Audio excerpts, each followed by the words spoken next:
Jharkhand premiere league टी20 cricket tournament के final के दौरान भगदड़ जैसी स्थिति में कई लोग घायल हुए हैं और घटना के बाद बदइंतजामी और सुरक्षा व्यवस्था से नाराज दर्शकों का गुस्सा फूट पड़ा। आक्रोशित भीड़ ने बैरिकेडिंग को तोड़ते हुए तोड़फोड़ की है। इसके बाद स्टेडियम की सुरक्षा व्यवस्था और भीड़ प्रबंधन को लेकर गंभीर सवाल खड़े हो गए हैं। स्टेडियम के बाहर ये भीड़ पहुंची थी टी20 क्रिकेट लीग का फाइनल मैच देखने, लेकिन स्टेडियम के बाहर बदइंतजामी और आयोजकों की लापरवाही की वजह से वहां भगदड़ मच गई।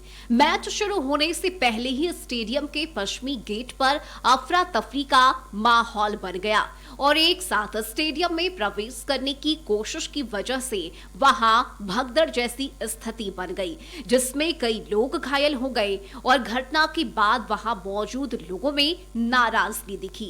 आक्रोशित लोगों ने स्टेडियम के गेट को क्षतिग्रस्त कर दिया। खबर मिलते ही पुलिस और आयोजक मौके पर पहुंचे और स्थिति को नियंत्रित करने की कोशिश की। यहाँ पे एक ही गेट जो है वो आमजनों के एंट्री के लिए खुली हुई थी, जिसकी वजह से अचानक से भीड़ काफ़ी ज़्यादा बढ़ गई और एंट्री में प्रेसिडेंट की स्पीड स्लो थी, जिसकी वजह से बाहर जो है पब्लिक का प्रेशर भी काफ़ी बढ़ गया।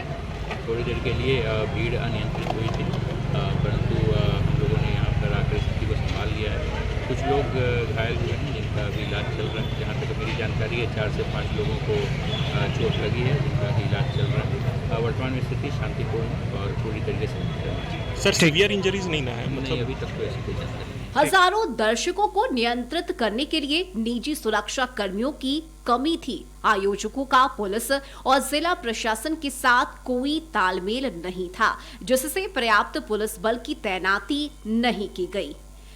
प्रत्यक्षदर्शियों के अनुसार स्टेडियम के तीनों ही मुख्य गेटों के बाहर स्थिति गंभीर रही। दक्षिणी और उत्तरी गेट के बाहर पीछे से आ रही भीड़ लोगों को रौंदते हुए आगे बढ़ती रही। हंगामे के दौरान कई गाड़ियों को भी नुकसान पहुंचाया गया। देख सकते हैं तस्वीरें समझ में आ रही है कि पश्चिमी गेट पर हम एससीए स्टेडियम के हैं और वहां पर भगदड़ हुई। भगदड़ के बाद पुलिस मौके पर पहुंची। कुल 8 लोग घायल हुए हैं, जिन्हें अलग अलग अस्पतालों में भर्ती कराया गया है। सदर अस्पताल, एचईसी पारस और इसके अलावा राज अस्पताल में 5 लोगों को एडमिट कराया गया है। और अभी तक जो बातें निकल के आई है कि वो लोग खतरे से बाहर हैं, उन लोग का इलाज चल रहा है। लेकिन जो तस्वीरें आप देख रहे हैं, जूते और चप्पल आपको गेट के बाहर जो दिखाई दे रहे हैं, इससे आप समझ सकते हैं कि भीड़ कितनी बेकाबू हुई थी। जो बैरिकेडिंग्स की व्यवस्था की गई थी, वो बैरिकेड्स टूटे पड़े हुए हैं और जो स्टेडियम के आसपास में घासें हैं, उसे भी देखकर आप समझ सकते हैं कि भीड़ कितनी ज़्यादा थी, किस तरह से बेकाबू थी। और उस भीड़ को संभाल पाने में जेएससीए प्रबंधन नाकाम दिखाई दिया है। हालांकि जेएससीए की ओर से अभी तक कोई ऑफिशियल बयान नहीं आया है, लेकिन इसे देखकर अंदाजा लगा सकते हैं कि भीड़ कितनी अधिक थी।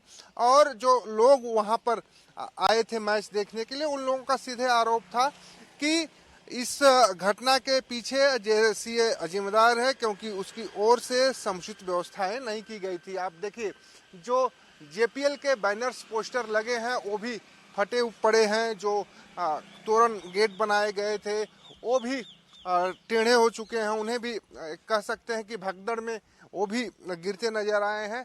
और गेट की अगर बात करें तो गेट तो सुरक्षित दिखाई दे रहा है, लेकिन गेट के बाहर की जो तस्वीर है उसे देखकर आप समझ सकते हैं कि भीड़ कितनी अधिक थी। और अधिक भीड़ होने की वजह से ही लोगों में भगदड़ मची और भगदड़ के बाद 8 लोग घायल होने की जो सूचना निकलकर सामने आ रही है। हालांकि छोटा नागपुर रॉयल्स ने जीत हासिल की फाइनल मैच में, और अब जेएससीए की ओर से आगे क्या कदम उठाए जाएंगे वो तो देखने वाली बात होगी। लेकिन स्वास्थ्य मंत्री ने इस पूरी घटना पर जांच कराने की बात जरूर कही है। जेएससी